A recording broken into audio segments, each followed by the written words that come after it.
Hey guys, ang sarap ng ulam natin ngayon guys. Nagluto ako ng ginataang munggo na may kalabasaan. Merong bulad. Ang subak ay bulad guys. Yung lapad, kaya nga bulad na ko guys. And then, ilagyan din natin ng sitaw. Asa na yung isang bulad ko? Nagtago.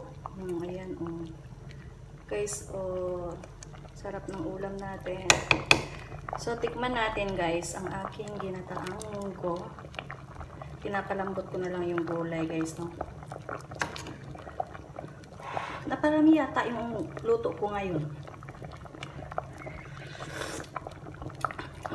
The best. Ang sarap. Ang lasa ng bulad guys. Lasa kayo kung bulad sa akong kuan guys. Sabaw.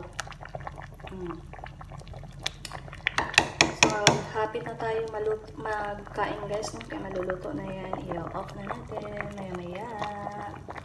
Pabukal-bukalon sa nato para mas yummy ang sabaw.